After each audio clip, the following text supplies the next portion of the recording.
Welcome back to another episode of the Mainly Hoops podcast. We're back with another Big Ten team preview here. We've got the Rutgers Scarlet Knights. Before we do dive in, if you are enjoying our content, please go ahead and like and subscribe. We do appreciate everyone's support. But looking at the offensive side of the ball first here, Cody. Offensive strengths first. I'll let you kick it off. What do you see here?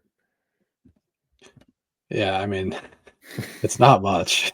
I will be honest with you. It's not. I don't have anything crazy to say about how good this offense is, but I'll take this time to talk about a few guys that I think can like surprise and be pretty good right away. Like a guy like the international recruit here, Harun Zirno. I think he's pretty intriguing. I think he didn't play at the highest level of European basketball, but he had a ton of success, and I think he showed flashes of on and off the ball qualities. I think like shooting and particularly movement shooting is going to be his main strength. But I mean, he also showed flashes as a secondary playmaker. So I think he's a guy that could potentially slide into the starting lineup right away. Not completely sure if Peichel's gonna trust him more so for like the defensive side of the ball. I would assume Peichel wants to kind of get back to his defensive ways after a rough year last season. But I think Zirno is a guy that can provide some perimeter pop. And then one other guy to watch for is I believe he's a 4-star. Yeah, 4-star Lino Mark. I think he's another guy that could potentially compete for the point guard spot. It would be between him and Tariq Francis coming from our America East, coming from NJIT. Yeah, I mean, Francis averaged 19 and 3.5 assists, but I do think Lino Mark is a guy that has a little more upside, just a little more burst, and he has more of a downhill nature, and his jump shot's it's a little bit behind, but I do think he's a guy that can create a different dynamic, can really have success in the open floor. And another freshman 4-star and Dorian Jones can shoot it a little bit, and like across the board, I think this is something that this roster like drastically needs. So I think he's a guy that can kind of step up there. One final note is like I think the ball handling depth seems to be okay. Like I trust like Tariq Francis and Lino Mark as handlers to have success, and like Jamichael Davis, Zirno's a solid handler, and the guy in the front court coming from George Washington, Darren Buchanan, like can at least handle the ball, like alleviate some pressure in the front court. So yeah, I think those are my main strengths. I think it's more just talking about upside pieces more than actual strengths, but yeah, we'll get into some other stuff here in a minute. Yeah. For me, I think like I had one strength to add, more just like projection. So like last year, this team was 154th in offensive rebound rate. I think they can be a little bit better than that this year. Looking at some of the guys across the board, Emmanuel Ogboli, if that's how you say it. He had a 12.2% offensive rebound rate. You've got a guy in, like you mentioned, Darren Buchanan, who's right around 7%. You've got Bay Fall, who's on his third team. He's played very, very limited minutes, but a career 15% offensive rebound rate and basically no playing time at all. But so it's hard to like look into that stat too much. But I think this unit could be a little bit better. Maybe even like a guy like down the bench a little bit. I don't know what his role is going to be. Like Bryce Dortch, he projects for an 8.6% offensive rebound rate this year. Doesn't really seem like he's going to play a ton, but I think this could be an area where they could have some success, and I think it's an area where they might need to have success because now shifting to weaknesses, this team is really, I think, going to struggle to shoot the ball, and that might be nice. They've got some names on here that are kind of living in that like 20%, 23%.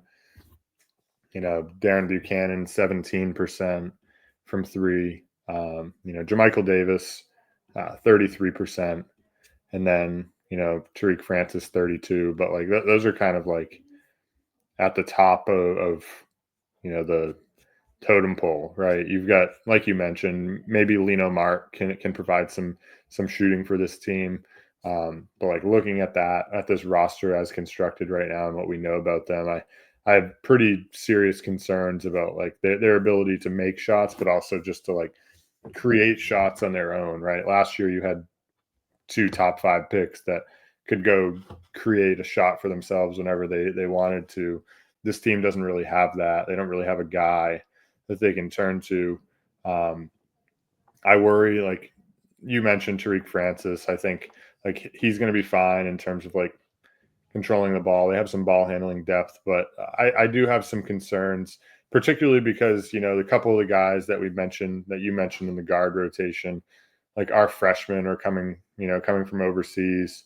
Um, and I think that always just kind of leads to potential for turnover concerns.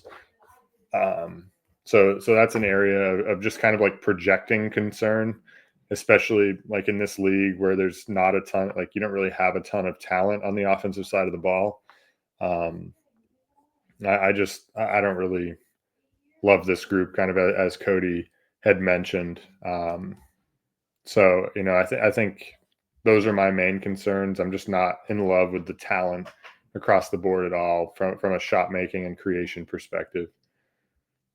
Yeah, I mean that's very fair, and I don't really think they have like the front court pieces to like offset the lack of shooting either. Like No. you have a guy in Darren Buchanan who, he had a 45% field goal percentage as a non-shooting power forward. So it's just a real lack of efficiency there, and it's not like if he's not going to be a spacing oriented big, like you would assume that he gets on the glass a little bit better, but like what was it, 7% that you mentioned? Like Yeah. I think I think you need to be at least 10 if you're not going to space the floor with his build. Like he's a wide frame dude who's pretty athletic. So yeah, there's definitely a ton of concerns on the offensive side. I don't want to spend too much more time, but like yeah, you mentioned Harper and Bailey, but like this offense last season with I think a roster that was built around the offensive side, like they only finished 44th in adjusted offense per Torvik, and like that was the best finish that Pikel's ever had, and that's with like high end talent on his roster. Some shooters to go off of that, like a skilled big man in Lathan Somerville, and they only finished 44th. And Yeah. besides that, it's been pretty rough for Steve Pikel offenses throughout his entire career, or at least since 2008, since I can see. I think he's only had three three offenses or four offenses at Rutgers that have been inside the top 100, and last year was his only one inside the top 50. So yeah, I guess I kind of have my concerns about. I would hope that this roster is going to be more built around the defensive side. Right. Yeah. Um, Now shifting to the defensive side, right? The last two, or in 23 and 24, we saw two top 25 finishes for Pikel in terms of turnover rate and adjusted defense overall. Last year, obviously, a big step back, 112th in adjusted defense and 151st in turnover rate. I think this side of the ball looks at least a little bit more promising this year. So let's start here. Strengths for this Rutgers defense. Yeah, it's definitely a better roster, I will say. He was lacking like the versatile wings that his defenses typically have. They can be very interchangeable. They can all play in the gaps, like while still being able to get out to shooters consistently. They could cover really all the bases as a defense, and he got back to that a little bit. He's got some wing depth here. That we stocked up on guys that play with a bunch of physicality. Guys like Darren Buchanan, a guy like Dylan Grant that we haven't mentioned yet. I don't know if he'll start right away. It'll be him or Zierno most likely at the three, but he's more built for the defensive side. Another 4-star in Chris Newuli, who I think fits the mold perfectly as a defender. And then, the international guys bring mobile size to the table, like Zierno and Dennis Balado. So I do think they're kind of just stocked up in this area. Like I mentioned, it's not the best group that Pikel's had. Like there's no Caleb McConnell on this side of the ball. He was a phenomenal defender, but there are a lot of guys here that can clog up the lane while being able to defend in space. So, and it's an improved, center rotation, like projected rotation with Obole and Bay Fall. I think they provide far more rim protection than a guy like Lathan Somerville, who was very offensive centric. So, yeah, like I mentioned, I think Peichel kind of got back to his roots with this roster. Yeah, I would agree. I mean, I think, right, you're looking at this team from a defensive rebounding perspective, from a rim protection perspective, at least like the projected front court appears to be a little bit better. Um, Bay Fall, I just think still has a lot of question marks as to what he can truly provide. Like Emmanuel, like my concern, I guess, lies still in the front court with this group. I like the wing depth and what they can do, but Emmanuel Ogboli, not a fantastic rim protector. He's fine, 3.2% block rate, playing about a quarter of the game last year, right? And now he's going to have to make a big leap, in terms of his responsibility on this end, as well as Bay Fall, who's never really played. I mean, he's played 2% of the minutes last year in 4 games and 3% of the minutes in 9 games the year before at Arkansas. Granted, like in those minutes, 12.9% career block rate, but it's just there's not much to go off of.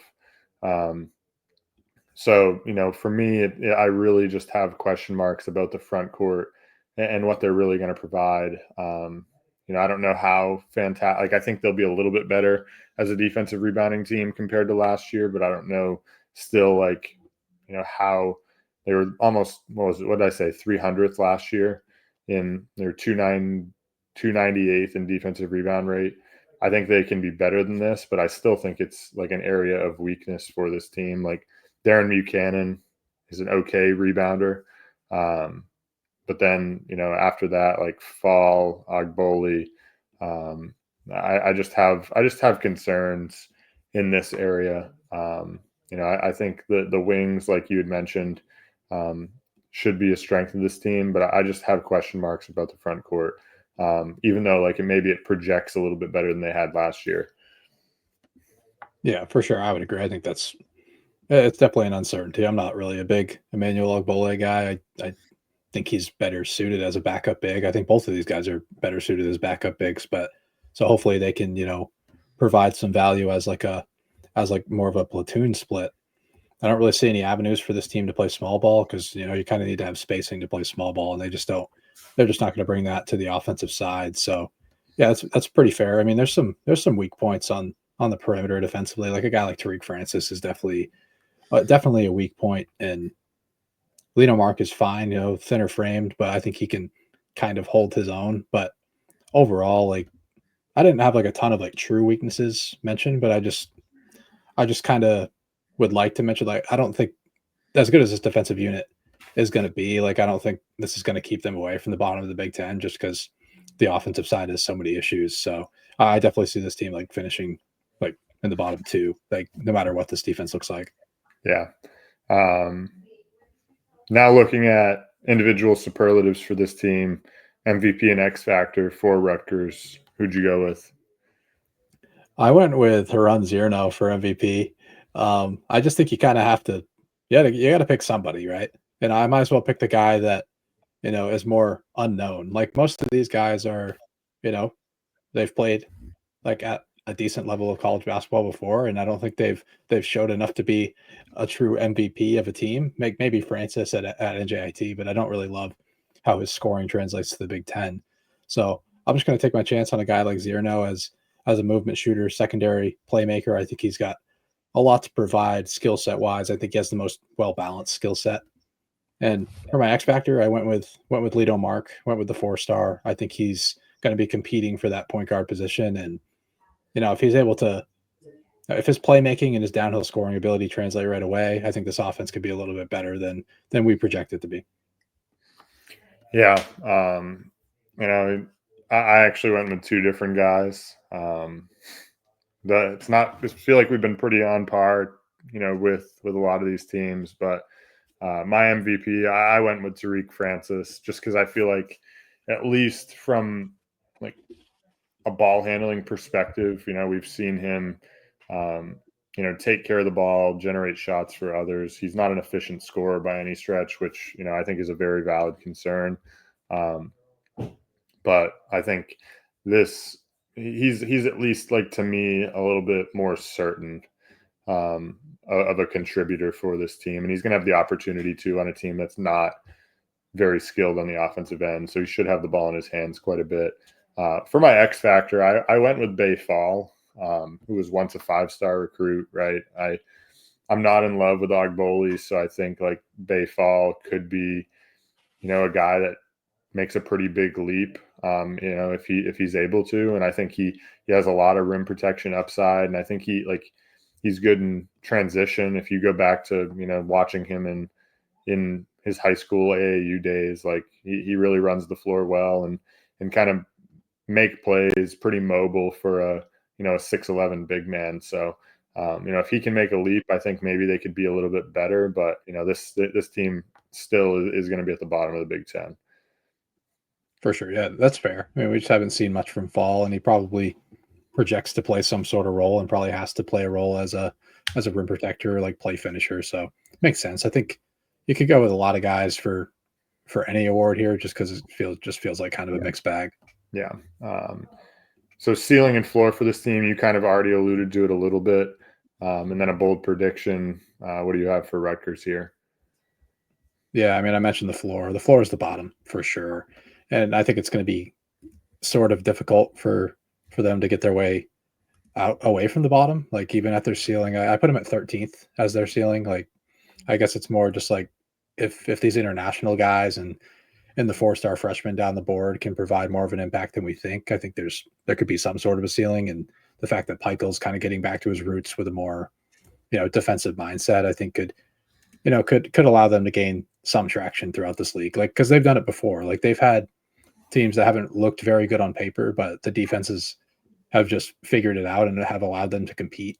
Like he had the 300th best offense 2 years ago, but was able to offset that with the 5th best defense in the nation. They still only went 7-13 in the league, and I don't know if we get that lopsided with this roster, but still, if he's able to get back to his roots, like maybe they'll climb out of the bottom. Yeah, we'll see. You're a little bit more hopeful, I think, than I am. I had their ceiling at 15th, and I had their floor at the bottom.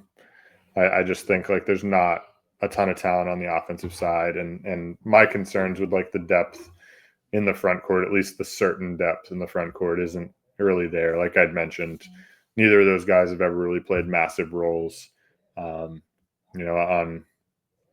any team. So that's why I have pretty big concerns. For my bold prediction, I went with I actually had a couple. One, I could see like a Steve Peichel mutual parting of ways. I think like it's just, especially after last year where, you have 2 top 5 NBA draft picks and you still aren't able to, even sniff the tournament. You were fighting to even make the Big Ten tournament, which to me is pretty alarming with that on your roster. In a Big Ten league that really lacks good teams typically at the bottom. So I could see that, and then I also threw another one in there about Bay Fall. I think he plays. I said 24 minutes a game. We're going to see him play a much bigger role. Yeah, I mean he's probably going to have to play something like that, and yeah, I could understand the parting of ways with Peichel. Last year probably just left a sour taste in the fans' mouth, and and just in the university as well. Like I think they could have done a lot more with what they had. I personally wasn't high on them going into last season because it wasn't a Peichel roster construction, and like the secondary pieces were pretty rough, honestly. So, but my bold prediction, I went with a Zerno stat. I said he averages 13.5 points per game and 3.5 assists. I mean, not much more needs to be added. I could look like an idiot. He might not play. Like I'd assume he's going to play, but I don't know what the role is going to look like. I just a little bit higher on the talent, I guess. Yeah. So we'll see. Well, maybe Rutgers will surprise us a little bit, but we'll wrap things up here with them, and we'll see you next time on the Mainly Hoops podcast.